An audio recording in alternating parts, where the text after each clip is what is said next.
G'day, Dodgy Coit here again.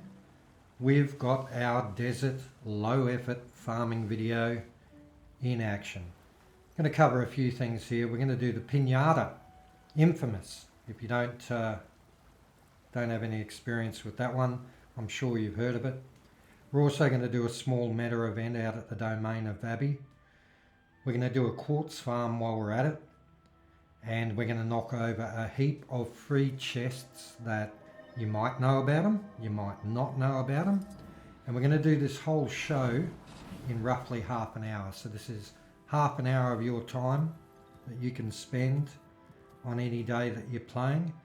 That'll give you a really good cross-section of farming items with some real potential for earning, in particular with this little meta event that we're heading over to now in the domain of Abbey. It's over at the Forge, so you port into the Necropolis waypoint and pretty much follow the path that my character took. That's the outside of the Forge there. Now this is a really good event because it's not a big meta. You don't need a big group, you don't need to go organise things, you don't need to advertise things. Every hour, on the hour, the potential to do this little mini meta event comes up. So as soon as the hour comes up, that corpse appears on the ground inside the Forge area, you resurrect him and that starts the event. You'll generally have people flying past you while you go in. Everyone rocks up kind of late. You can do this with 3 or 4 people. Absolutely no worries. You don't need to advertise, you don't need to group up. Just show up on the hour, start the event off and head on in, which centres around at the start taking care of, well, clear some trash.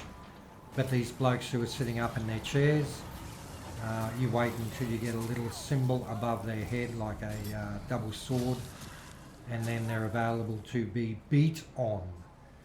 They've got a big defiance bar, so you smash that defiance bar out, and then they're an absolute joke to take care of.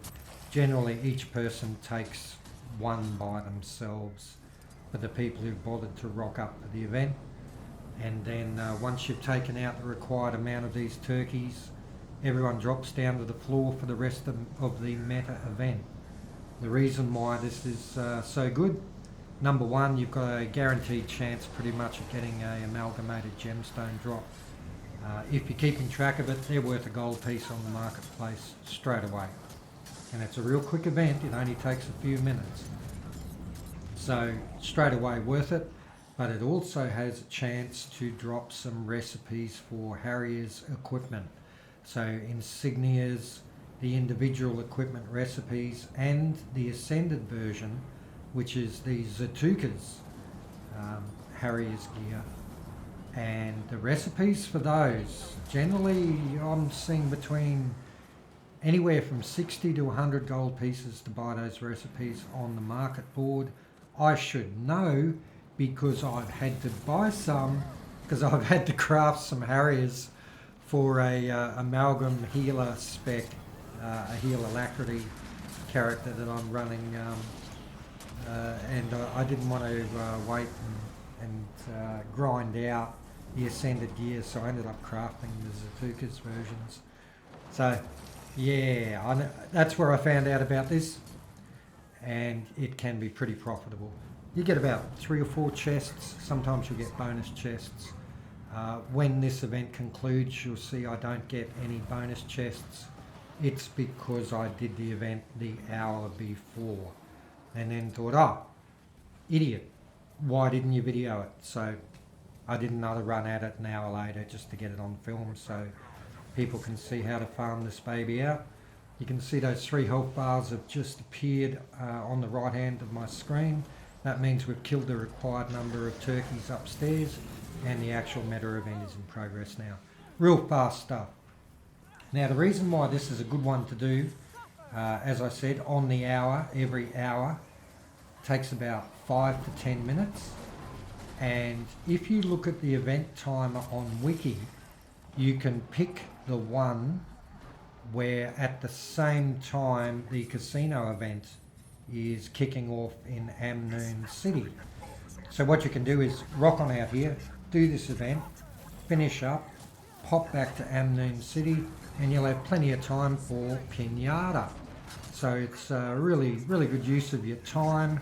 And of course Pinata also drops amalgamated gemstones in the chest, plus you've got the chance for that infusion. If you don't know about it, read up about it. I think 900 gold was the last quote I heard for prices on that infusion, but it's as rare as rock and horse shit.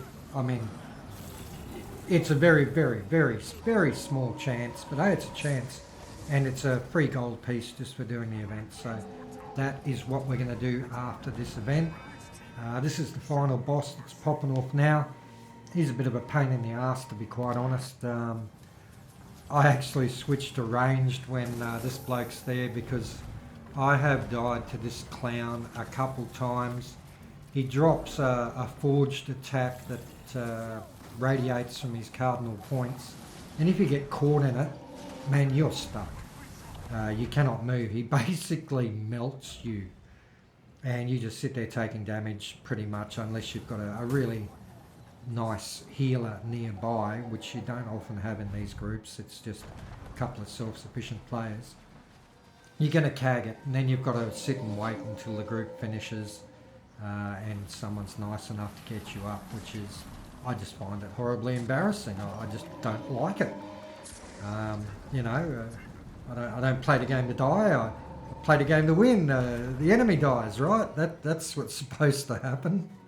So yeah, that's this meta event. That's why I'm rocking the old pistol torch combination for this particular boss. It's almost done, and then from this we'll go to Pinata. When I get to the Pinata, of course you can always go and do the actual casino coin collection.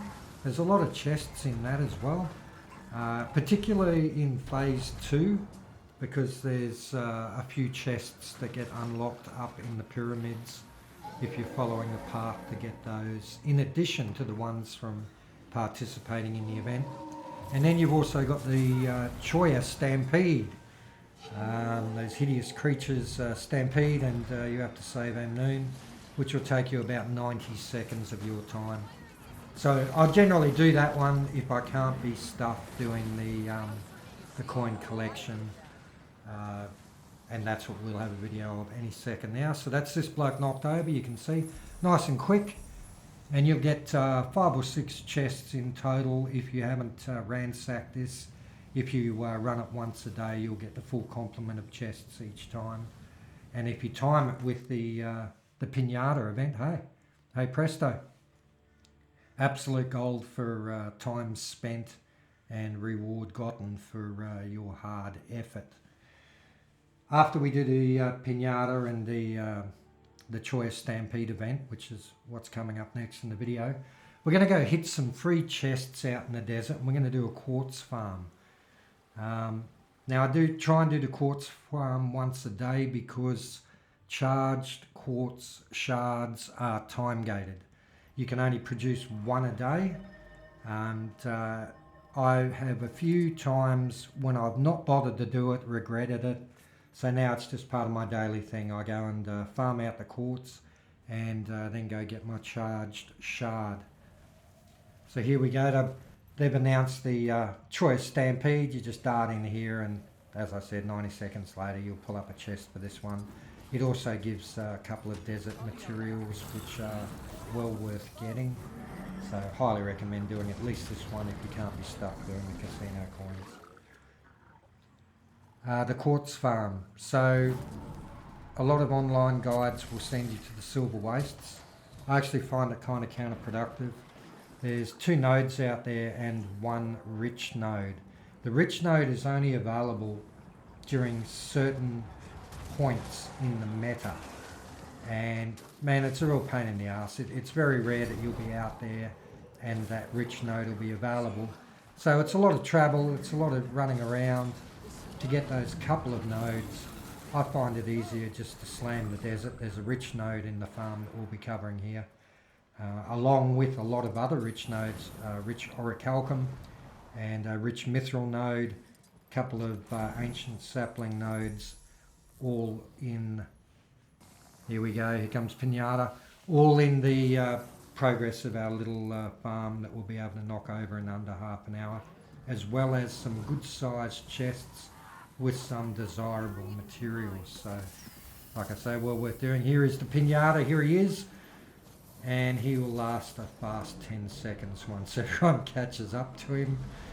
The poor bastard. Yeah, he'd just be hating life. But he gives good rewards. It's his own fault, you know. Victim of his own wealth, I think, yeah. Is that what they mean by eat the poor? I don't know. Or eat the rich, I should say. Alright, so from this we're going to dart straight out and hit our Quartz farm here in the desert. You just go sideways to that waypoint over there, near the gorge, and watch the path that my character follows. I found it to be relatively efficient to pick up the chests and then do the quartz all in one hit. And then after that we're going to head over to one of the other desert maps very quickly to round out the farming run, to pick up another 5 decent sized chests that can drop some reasonable materials, and it's a free drop, basically. Teleport out there, open 6 chests if you include the dwarven one, and then just bugger right off.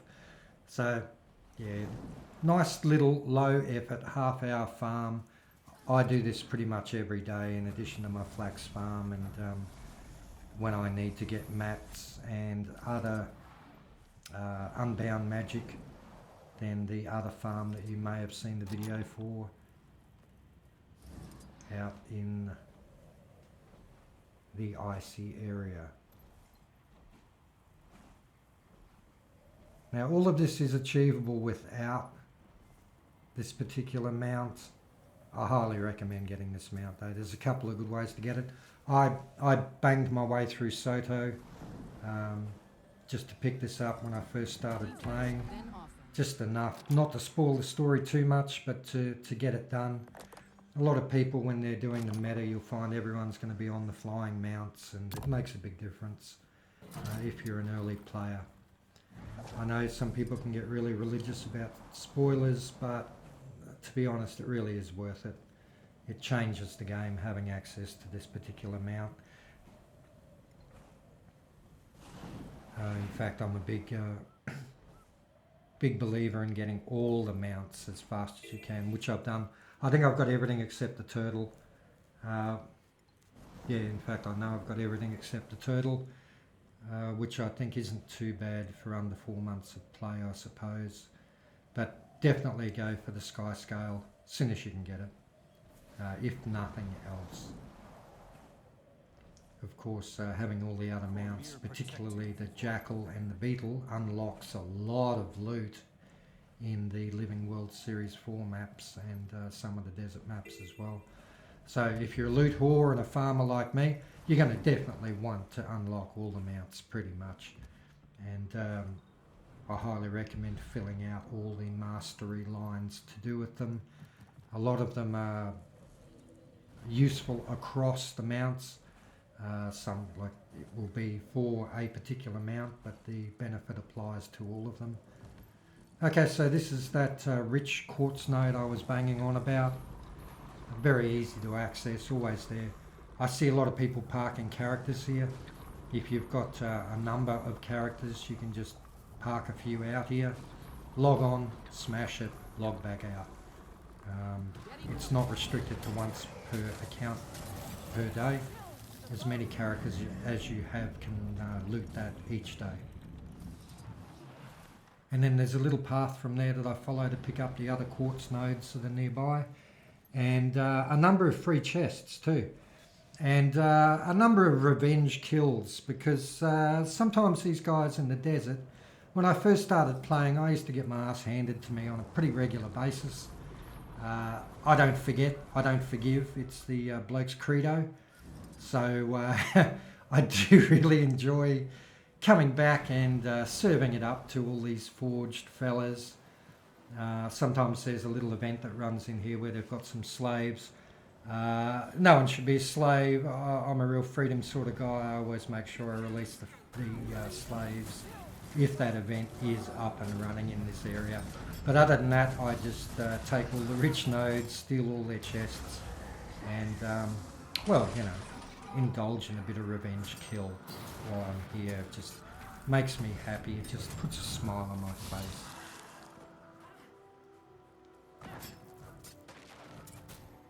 And this particular Reaper build that this character of mine's rocking has a real talent for dishing out the malarkey. Yes, it's a very, very tanky build, and she delights in, well, revenge on all forged characters. I just can't help myself. Another reason why I like the desert, I get a whole heap back. I remember Heart of Thorns in the first month or so when I first stepped into the Heart of Thorns maps and got the rudest awakening ever. I followed a lot of online guides. They all said Necro, you know, Necro's the way to go. Well, I'm like, okay, well, this sounds alright. And they're all raving on about how survivable the Necro is. Okay, you know, this will be me, you know, my first character, yeah. That was all well and good, except that the next thing that they all recommend is, oh yeah, full Berserker. Go full Berserker, which, as I found out very quickly, is a complete glass cannon. When it comes to solo play, if you're really good at the game and know the encounters and know what you're doing, you're not going to have any trouble. But a new player ain't that. And yeah, it actually made life a little bit difficult at the start until I discovered the joys of rocking the Celestial gear and some of the open world and PvE builds that I've rabbited on about before, which is what this big mama is rocking now, and rocking it well. She wears it extremely well. So yeah, we've just ripped off those other nodes and free chests on the other side. Here's another rich node here. Some more quartz nodes in this area. There was one over the other side while I was blathering on. And at the same time, we got a few casts and some kills. There's a couple more free chests down here in addition to these quartz nodes.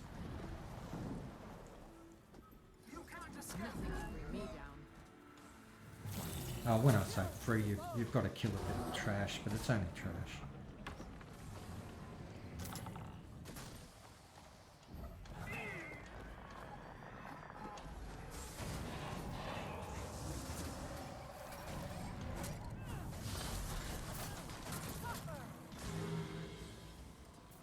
Yeah, there's a couple of other little events that spawn all around this. There's one from where I'm standing now over on the left. Oh, yep, over there.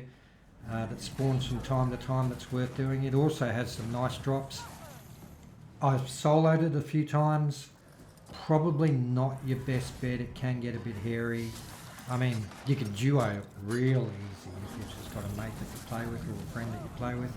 Or just a couple guildies that maybe want to do the farm at the same time you do if you're doing this sort of high volume, low effort farm once a day with a couple of mates. If that event's going well worth doing. Yeah, show no mercy on these guys. Those priests, they can disable you from a distance, as you can see. And if you've got a couple of their little buddies hanging around, you'll be dead before you know it. Doesn't matter how tough your build is. Show no mercy, take them out, dish it out, you know, punish them. Punish them for me, Harold. And take their stuff. Don't forget that. Make sure you take their stuff.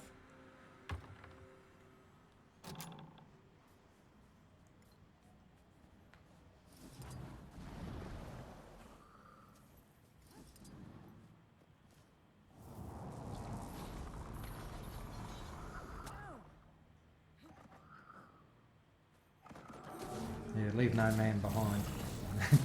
Kill them all, let God sort it out. Alright. And I think that might be the end of this little half-hour farm that I do every day. Oh, no, yeah. As I mentioned before, we're going to rock up there and pick up these last, what is it, 1, 2, 3, 4, 5, 6 chests. No combat involved, basically just fly in, steal their stuff and head back to base, and then the farm is done. Now I know I said I was going to do the video on the volatile magic farm and the way to make money off that with Living World Series 4. I will do that. It's going to be a couple days away though. I've got some RL garbage I've got to take care of, and recording these and mixing them and putting them up can take a little bit of time, especially with where I live, where we've got some real noisy neighbours. They really like their machinery, they like to use it often. So finding my window to do a little bit of voice recording can be a bit of a hard task sometimes, so meh. But anyway, we've put 3 videos up, including this one this week. I think that's pretty good for an initial burst after a very long break. The next one will definitely be the volatile magic farm out in Jahai Bluffs, all the chests and stuff that go with it, and then how to turn that into gold, the shiny. Other than that, I'll have a think about what we're going to do in the way of farming videos next. There are quite a few areas in the game that I've learnt to farm out different things, and we might do a couple of themed videos about some of the stranger content I've come up against and found in some of the more remote corners of Tyria. The devs really did lay in something for everybody at some point in the game. So that pretty much brings us up to the end of it. As you can see, that was another quick 6 chests for bugger all effort. As you can see, inventory's choco. I'm going to wave away. My character's going to give you the goodbye wave. I hope you all enjoyed the video. I hope maybe some people saw something they hadn't seen before, so that you can pillage the game as hard as possible. I hope you all have a good one. Thanks for hanging in there till the end. Coit out.